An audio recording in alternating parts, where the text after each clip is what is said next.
December 1991, Moscow. The Soviet Union collapses. The red flag comes down from the Kremlin. The Cold War ends. The West wins. Everyone knows this, but February 2026, 35 years later, the Makarov pistol, adopted by the Soviet Union in 1951, is still in service. Russian police carry them. Chinese military units use them. Vietnamese and North Korean forces still issue them. A pistol designed for an empire that no longer exists. Now, before you close this video thinking the title is clickbait, let me be absolutely clear.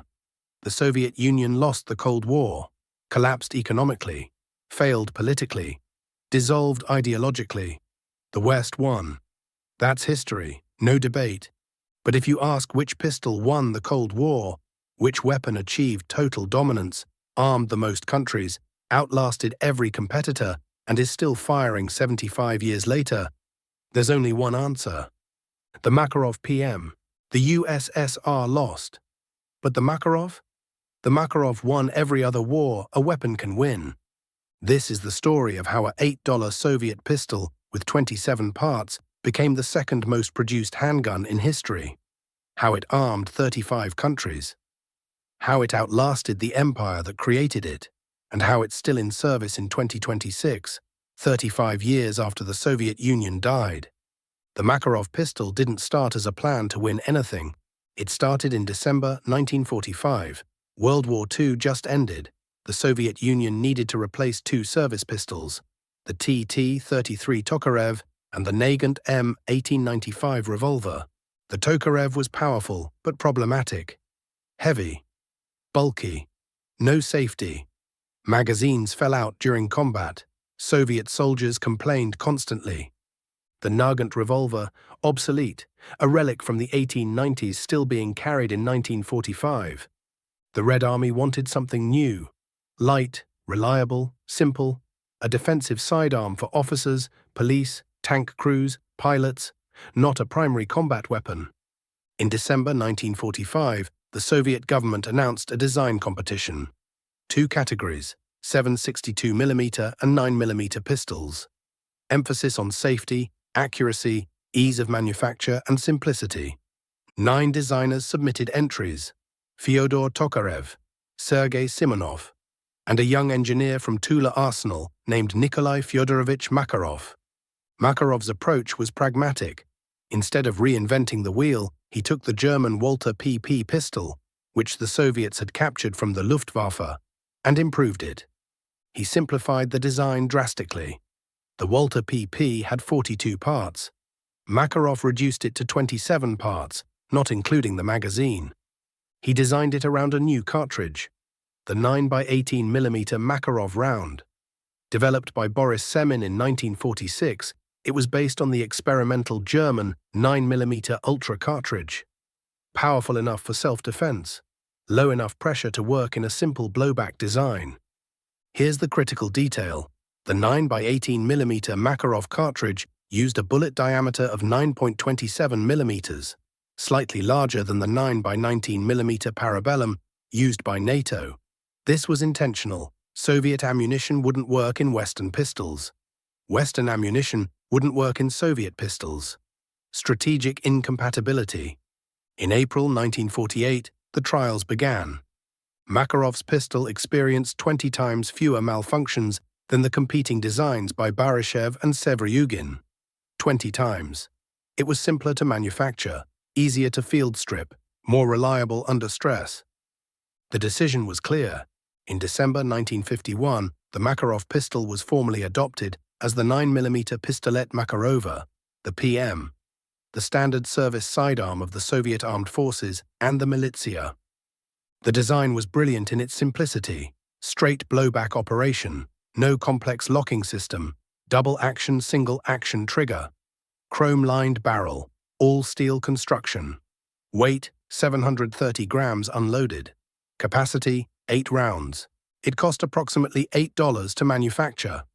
Simple materials, mass production optimized, minimal hand-fitting required. For comparison, Western sidearms cost significantly more. The design philosophy was different. The West wanted advanced features.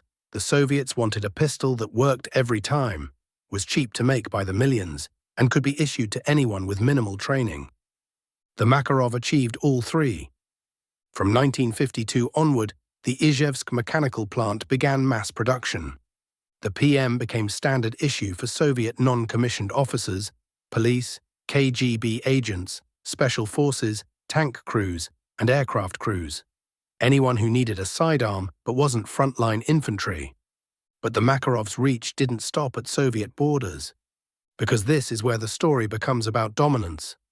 The Soviet Union licensed production to allies.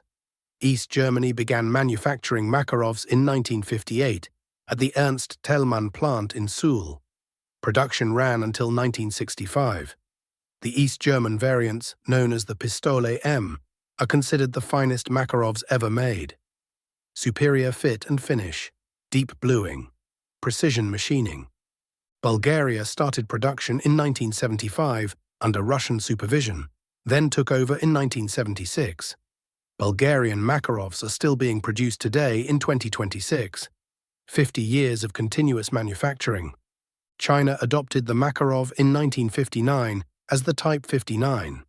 Chinese production continues, millions manufactured. Supplied to communist allies across Asia and Africa. North Korea produced the Type 66, a Makarov copy.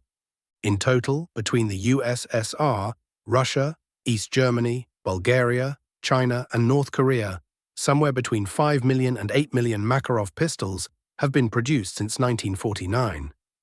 That makes it the second most produced pistol in history. Only the Glock has surpassed it. Now here's the proliferation that matters. The Makarov was adopted by most Eastern Bloc and Warsaw Pact countries. It was exported to Soviet allies worldwide.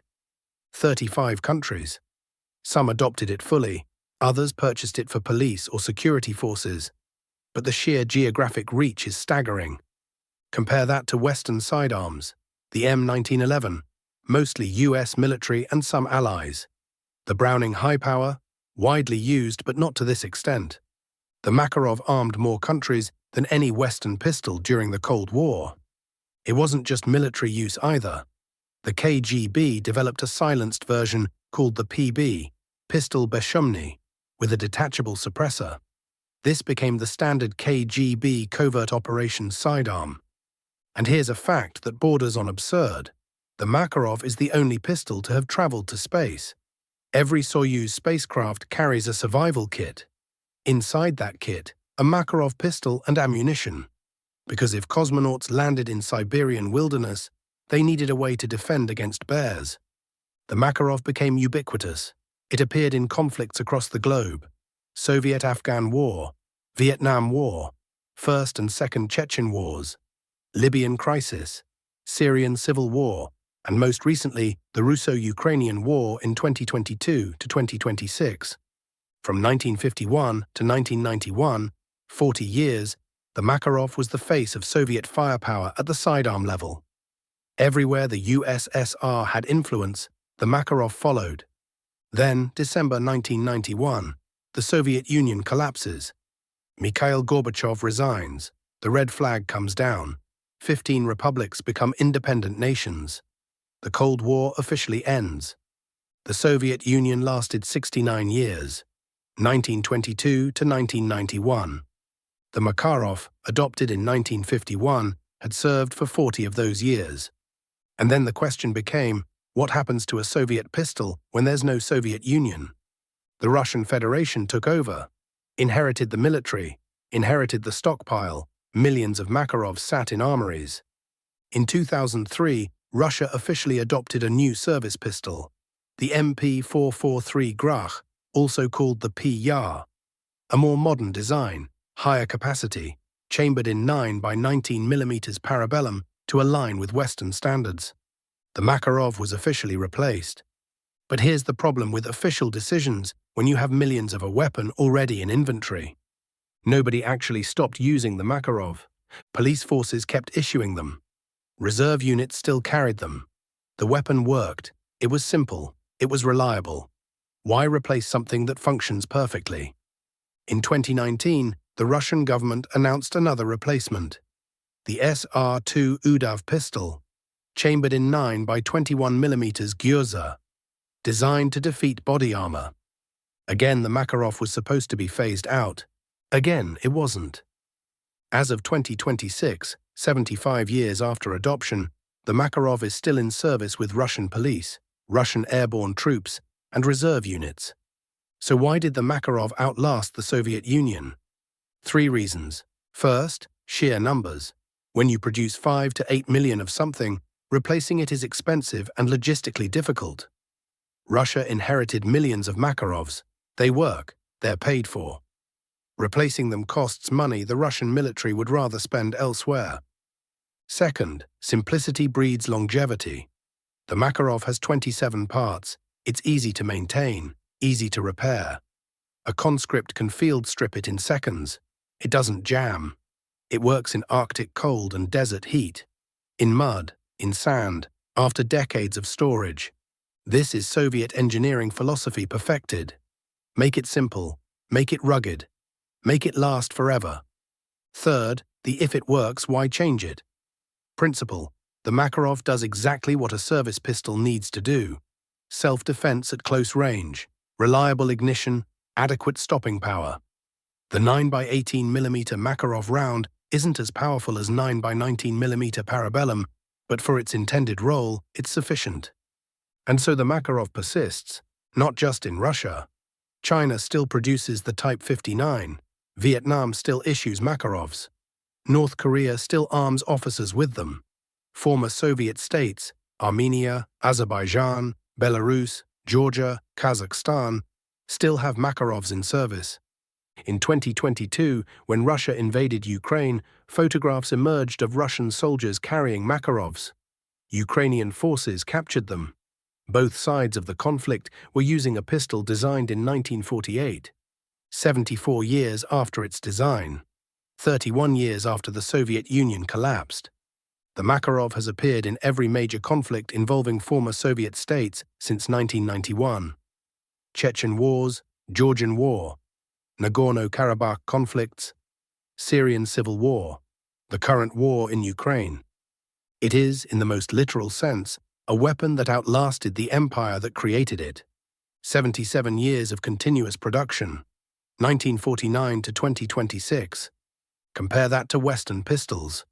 The M1911 served the US military from 1911 to 1985, 74 years. The Makarov has surpassed that and is still going. The Browning high power was adopted in 1935 and phased out by most militaries by the 2000s, 65 years. The Makarov, 77 years and counting. So, the $8 pistol that won the Cold War. Did the Makarov win the Cold War politically? No, the Soviet Union collapsed, the ideology failed, the West won. But let's redefine what winning means for a weapon. The production war? The Makarov won. 5 to 8 million produced, second most produced pistol in history. Only the Glock, a modern commercial success, has made more. The export war, the Makarov won. 35 countries adopted it. Exported to every continent except Antarctica. More widespread than any Western Cold War-era pistol. The reliability war, the Makarov won. 20 times fewer malfunctions than competitors in 1948 trials. Still functioning after 77 years. Still issued in 2026. The simplicity war. The Makarov won. 27 parts versus 42 in the Walther PP. Easier to manufacture, easier to maintain. Optimized for mass production. The longevity war. The Makarov won. 77 years in continuous production. Outlasted the M1911 service life. Outlasted the Browning high power's frontline use. Still being made today. The survival war, the Makarov won. The Soviet Union died in 1991. The Makarov is still in service in 2026, 35 years after its creator ceased to exist. That's the argument. The Makarov didn't win a political war. It won an industrial war, a manufacturing war, a war of proliferation, simplicity, and endurance. It became a symbol, not of Soviet victory, because there was no Soviet victory, but of Soviet engineering that outlasted Soviet politics. The empire fell. The weapon remains. February 2026, 75 years after adoption. Russian police officers still carry Makarovs. Chinese Type 59s are still in inventory. Vietnamese forces still issue them. North Korean officers still holster them. In armories across former Soviet states, millions of Makarovs sit ready for use. In conflicts from Syria to Ukraine, they still appear in soldiers' hands. The Soviet Union lasted 69 years. The Makarov has lasted 75 years. The Makarov was designed to arm an empire. That empire collapsed, but the pistol outlasted it by 3.5 decades and is still going. Western analysts sometimes dismiss Soviet engineering as crude, overly simple, lacking refinement. But the Makarov proves the opposite. Simplicity is a feature, not a bug. When you design something to work in any condition, to be manufactured by the millions, to require minimal training, and to last indefinitely, that's not crude, that's genius. The $8 pistol. 27 parts, 5 to 8 million produced, 35 countries armed, 77 years of service. The Cold War was about ideology, capitalism versus communism, democracy versus authoritarianism, the West versus the East. The West won that war, but the Makarov wasn't about ideology. It was about engineering. And Soviet engineering, at least in this case, outlasted Soviet ideology by decades. The Soviet Union is gone. The Makarov remains. Did the Makarov win the Cold War? Not politically, but in every other measurable way. Production, proliferation, reliability, longevity, survival, yes. The empire fell in 1991. The pistol is still firing in 2026. That's a different kind of victory. And maybe, just maybe, that's what it means for a weapon to win a war that its country lost.